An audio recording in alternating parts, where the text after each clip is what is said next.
최근 목회 데이터 연구소에서 쇠퇴하는 교회, 부흥하는 교회라는 책을 출간했습니다. 이 책에 보면은 먼저 쇠퇴하는 교회들의 특징을 이렇게 열거하고 있습니다. 책임 전가, 문화 강세, 책임을 전가한다는 거죠.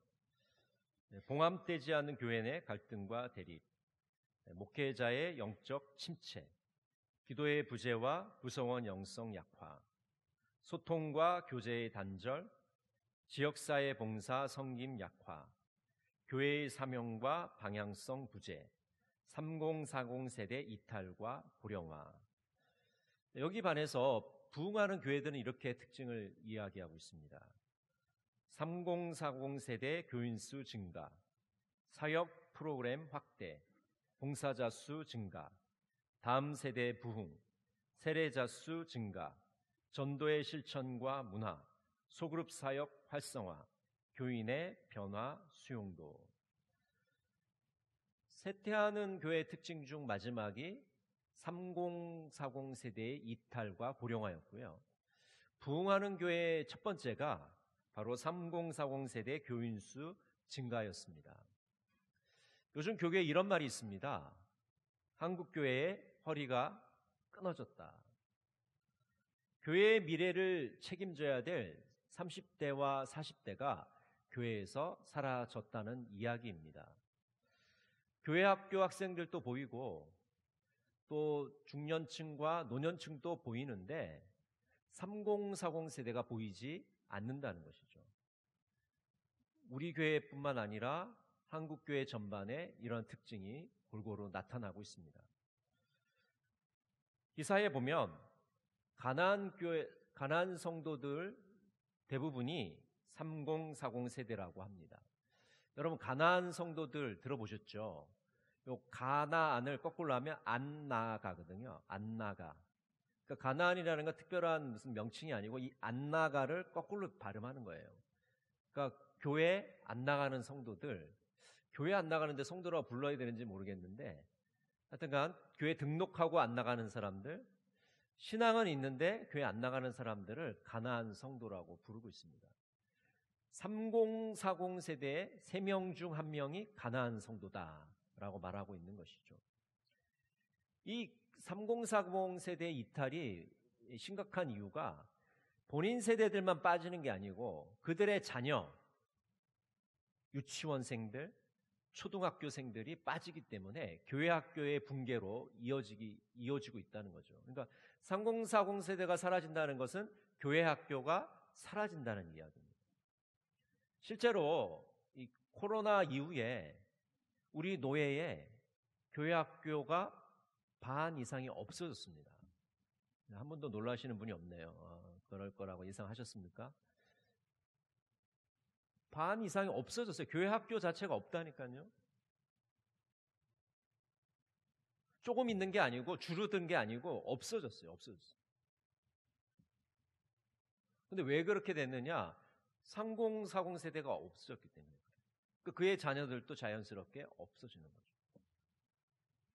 교회의 허리가 끊어졌다는 것은 교회가 당장 서 있기는 하지만 무게를 지탱할 힘을 잃고 있다는 것입니다. 3040 세대를 우리가 다시 돌아오게 하지 않는다면 쓰러진 나무처럼 교회도 쓰러지고 만다는 것이죠.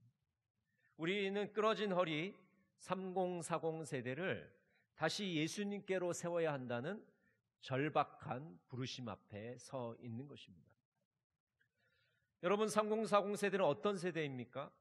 30대와 40대는 인생의 허리와 같은 세대입니다.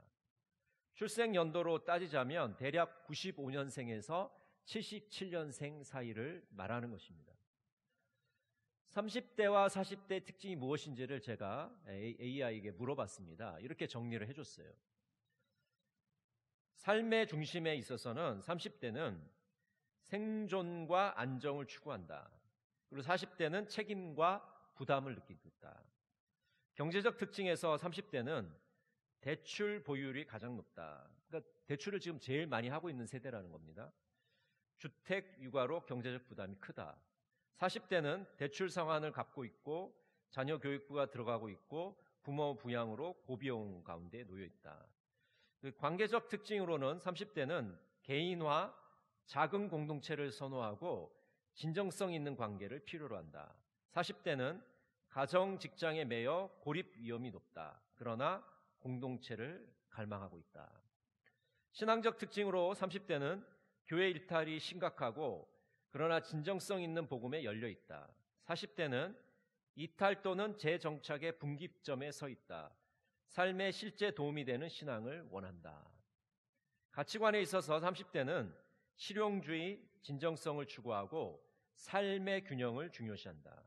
40대는 현실주의, 안정을 추구하고 성과 압박으로 스트레스가 크다. 30대와 40대는 지금 직장에서 실제로 발로 뛰는 그런 세대입니다. 가정에서 자녀를 양육하고 있고 또 부모님을 돌아보아야 하는 그런 세대입니다. 그들의 내면은 지쳐있고 미래에 대한 불안이 큽니다. 안정된 삶을 갈망하고 있습니다. 근데 사실은 그 안정된 삶을 너머에 있는 영원한 소망 되신 예수 그리스도가 필요한 세대가 바로 이 3040 세대인 것입니다. 오늘 본문은 첫 번째 메시지를 우리에게 들려주시는데 3040 세대도 구원받아야 함을 우리에게 말씀해 줍니다. 로마서 10장 13절 같이 한번 읽어볼까요? 누구든지 주의 이름을 부르는 자는 구원을 받으리라. 기독교 복음의 핵심은 누구든지 예수 그리스도를 믿을 수 있다는 겁니다. 이것을 우리가 구원의 보편성이라고 합니다. 특정한 계층만, 특수한 사람들만 예수를 믿을 수 있는 것이 아니고 누구든지 예수를 믿을 수 있다는 것. 이것이 기독교 복음의 강력한 힘인 것입니다. 여러분, 나이에 상관이 없습니다.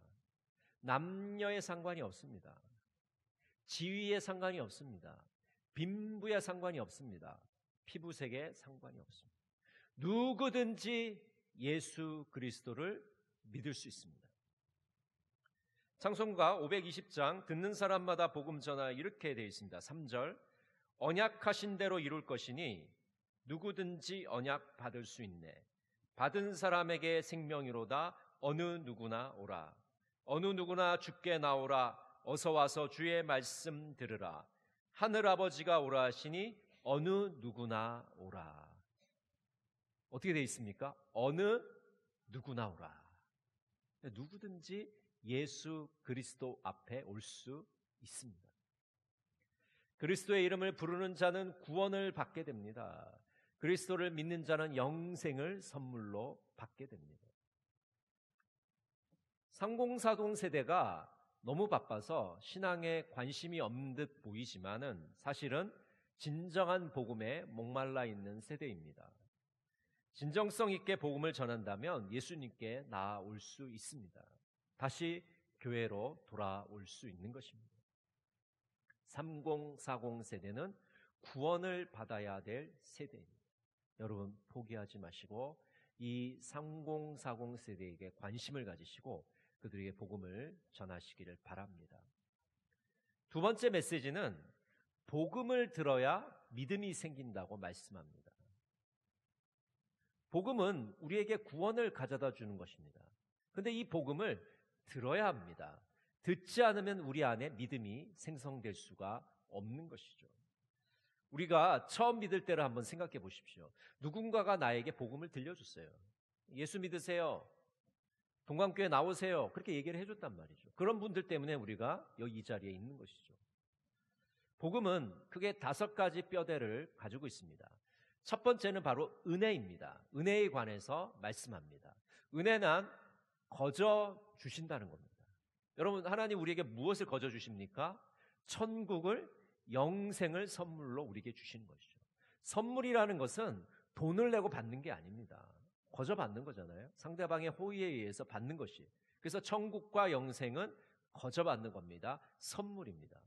근데 이것은 뭐 돈이라든지 자격이라든지 공로를 통해서 얻는 것은 아닌 것이죠. 하나님께서 우리에게 선물로 주시는 겁니다. 두 번째는 인간에 관한 것인데 우리 인간은 죄인입니다.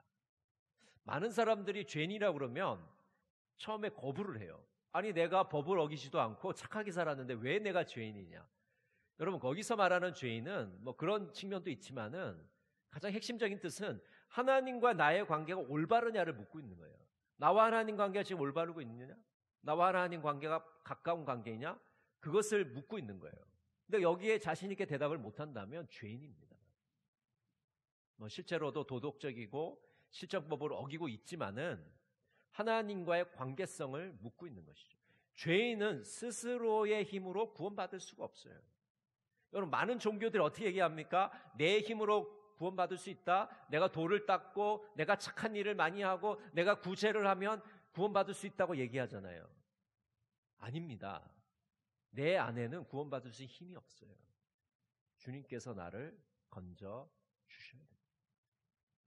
세 번째는 이제 하나님에 관해서 우리가 알아야 되는데, 하나님은 의로우셔서 그 벌을 반드시 그 잘못에 대해서 벌하셔야 되는 분이에요. 근데 동시에 자비로우신 분이어서 우리의 죄를 용서해 주시는 분이에요. 그래서 심판과 용서라는 이 두 가지 성격이 부딪히고 있는 것이죠. 하나님은 의로우시고 또 하나님은 사랑이 많으신 분이기 때문에 이 두 가지 성격이 부딪혀요. 이 문제를 어떻게 해결하느냐? 바로 십자가에서 예수 그리스도를 통해서 해결이 됩니다. 그래서 네 번째 뼈대가 바로 예수님에 관한 거예요. 예수님은 참 하나님이시고 참 인간이십니다. 그분은 우리를 위해서 완전한 삶을 사셨어요. 우리의 죄값을 치르셨습니다. 대신 치르셨습니다. 그리고 우리를 구원하시기 위해서 십자가에 못 박히시고 3일 만에 다시 부활하셨습니다. 이제 다섯 번째 뼈대가 필요합니다. 바로 믿음입니다. 우리가 구원받는 믿음은 단순히 지식적으로 동의하는 게 아닙니다. 나 예수님 알아요. 예수님 훌륭한 일 하셨죠. 성인이죠. 좋은 분이죠. 그거 안다고 동의한다고 구원받는 거 아니에요. 또 일시적으로 현세적인 믿음이 있습니다. 나 예수 믿으면 복 받을 거야. 사업 문제 해결되고 자녀들 잘 되고 나 병이 고침받을 거야. 아니요. 일시적이고 현세적인 믿음은 구원받을 수 없어요. 우리가 구원받는 믿음은 예수 그리스도를 신뢰하는 믿음뿐입니다. 여기서 신뢰한다는 것은 내가 그분을 온전히 믿는다는 뜻입니다. 여러분, 지금 여러분 소유 수중에 1,000만 원이 있어요. 근데 누군가 전화를 해서 빌려달라고 그래요. 지금 당장 빌려줄 수 있는 사람이 내가 믿는 사람입니다. 여러분, 우리가 예수 그리스도를 믿는다는 것은 내 인생 전부를 주님께 건다는 거예요. 맡긴다는 겁니다. 그것이 구원받는 믿음입니다. 그저 입으로 몇 마디 내가 짓거린다고 내가 예수 믿는 사람입니다라고 얘기한다고 구원받는 거 아닙니다. 착각하지 마세요. 오해하지 마세요. 내 인생 전부를 예수님께 드려야 돼요. 헌신해야 됩니다. 맡겨야 됩니다. 그것이 구원받는 믿음입니다. 믿음은 우리 스스로가 결정해서 받는 것이 아니고 말씀을 우리가 수용하고 받아들이는 것이죠. 그래서 믿음은 순종입니다. 믿지 못하는 것은 불순종입니다. 그래서 어떤 분은 이 믿음을 어떻게 설명했냐면 왕의 선물을 받는 거지의 손과 같다고 얘기했어요. 거지의 손. 여러분, 거지의 손은 깨끗할까요? 더러울까요? 더럽겠죠. 우리가 이 깨끗하지 못한 손으로, 자격이 없는 손으로 그 선물을 받는 거예요. 왕이 주시는 그 믿음의 선물, 그 천국과 영생이라는 선물을 받는 것이 바로 믿음입니다. 우리 자격이 없어요. 손이 너무 지저분해요. 자격이 없어요. 그럼에도 불구하고 왕이 주시는 선물을 받는 이 손이 바로 믿음이라는 손입니다. 누군가 우리에게 복음을 들려주어야만 우리 안에 믿음이 생기게 되는 것입니다. 세 번째 메시지는 선포하는 자, 전파하는 자가 필요하다고 말씀합니다. 좀 전에 말씀드린 것처럼 복음을 전해주는 사람이 필요해요. 우리에게 교회에 같이 가자고 권해주는 사람이 필요합니다. 예수님을 소개해주는 사람이 필요합니다. 근데 이 사람은 누가 보내신 겁니까?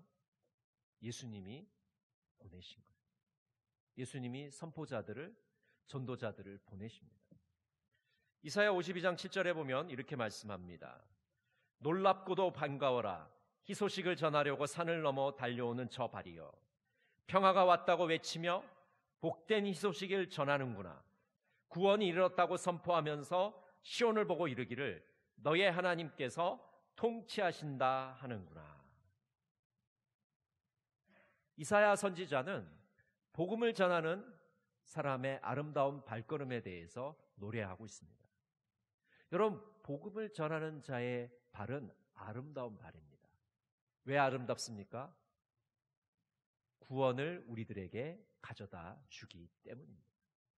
여러분, 우리는 어떻게 복음을 전해야 될까요? 우리는 복음의 공인중개사입니다. 여러분, 공인중개사가 뭐 땅이나 건물을 파는 사람과 사는 사람을 중간에 서서 연결을 시켜주잖아요. 마찬가지로 우리는 예수를 믿지 않는 분들과 복음 메시지를 연결을 시켜줘야 돼요. 믿지 않는 분들과 예수 그리스도를 연결시켜줘야 됩니다. 믿지 않는 분들과 교회를 연결시켜줘야 돼요. 그것이 바로 전도를 하는 것이라고 말하는 것이죠. 우리는 두 가지 방식을 전도할 때 사용하는데 관계 전도와 선포 전도라는 두 가지 방식을 사용합니다. 이 관계 전도는 우리의 행동으로, 삶으로 전도하는 겁니다. 그래서 다른 사람의 말을 잘 들어주고 그 사람들이 힘들어하면 위로하고 격려하고 칭찬해 주는 거예요. 우리의 삶을 통해서, 행동을 통해서 섬기는 겁니다. 선물도 주고 간식과 음료수도 챙겨주고 반찬도 해주고 심부름도 해주고 여러 가지 방식으로 그분을 섬기는 거예요. 이것이 관계 전도입니다. 굉장히 시간이 많이 걸리고 쉽지 않은 방법이에요. 그러나 가장 확실한 방법입니다. 효과적인 방법이에요. 왜 그러냐면 내가 그렇게 삶으로 전도하고 삶으로 가까워진 분은 10월 19일 날 동강교회 갑시다 그러면요. 한번 갈까? 그렇게 관심을 나타내요. 근데 이 관계가 친밀하지 않은 분들은요. 10월 19일 날 교회 갈까? 그러면요. 나 그때 바쁜데. 그렇게 말해요. 그러니까 이 관계 전도는 가장 확실한 방법입니다. 두 번째는 선포 전도입니다. 말로 복음을 전하는 거예요. 이 복음을 아주 쉽게 풀어서 모르는 분들에게 전하는 방법이에요. 우리가 그동안 이제 사용했던 방식이 바로 덕포라는 이 방식입니다. 이 덕포는요, 네 가지 큰 특징을 우리들에게 보여주는데, 먼저 하트는 하나님은 당신을 사랑하십니다. 나누기는 사람은 하나님과 나누어져 있습니다. 십자가는 예수님은 우리에게 모든 것을 주셨습니다. 물음표는 당신은 어떻게 하시겠습니까? 이제 복습을 한번 해볼까요? 하트, 하나님은 당신을 사랑하십니다. 나누기, 사람은 하나님과 나누어졌습니다. 죄 때문에 그런 거죠.